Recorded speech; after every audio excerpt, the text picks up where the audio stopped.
Hi guys, welcome to my vlog. Let's cook for today's video.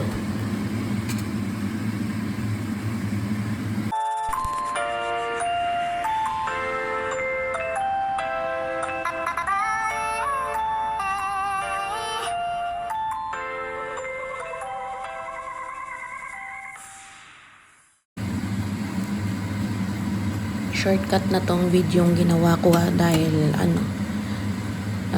lesser time lang ang pagluluto ko ng ganitong ulam.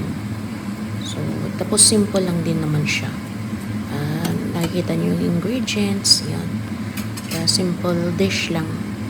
Mag-fry ng ground pork and mag-add ng minced garlic and a little bit of sliced onions, and then igigisa until golden brown yung ground pork. And I also add water. Pinakuluan ko siya para hindi malansa yung ating ground pork. Ayoko kasi nung lang yung gisa na hindi nilalaga, so I don't like cooking that way, so I have to boil it with water. Yeah. After mo ba maggisa na mag-turn brown, golden brown na yung ground pork, yan, papakuluan ko ng tubig, and then after that, after ko magpakulo ng tubig na absorb na nung meat yung water, nilagyan ko na ng tofu, yan, yung konting fry lang. May medyo may konting water pa din naman na natitira, so na-absorb pa din naman ng tofu. Actually yung fried tofu, luto na yan siya, yung konting stir lang and fry. And then I add onion din, yung white onion, yun, little stir and fry, yan.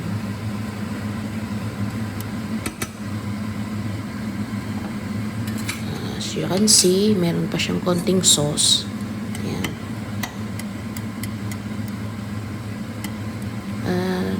Nag-season lang ako nilagyan ko lang ng pampalasa. Simple lang. Light soy sauce, and then sugar, and then black pepper powder. And konting tikim if okay na or not. Ayan. Konting stir fry pa muna para ma-absorb ng tofu din yung sauce, yung lasa ng pork. And also let it stay for a while sa wok ang ating niluluto para medyo siya, crunchy ba. Yan. Stir and fry. Simple lang. Tapos yummy na.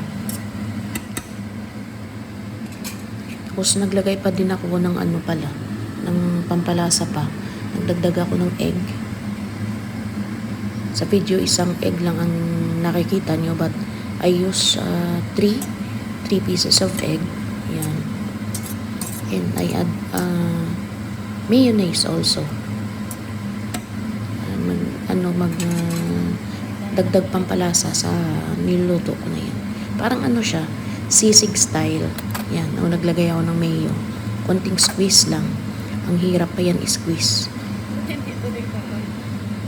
Kasi galing sa fridge. So, kailangan pang more push pa. Mayo, yan, pahirapan. It's up to you kung gusto mo during cooking na maglagay ka ng mayo or after na ba. After na maluto yan lahat.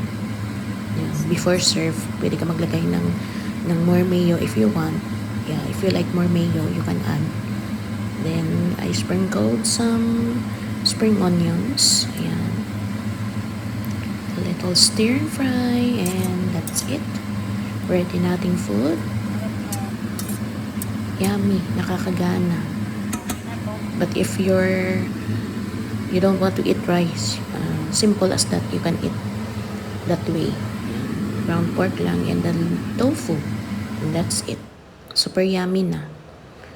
So ayan guys, ready to eat, ready to serve. Thank you guys for watching, and God bless everyone.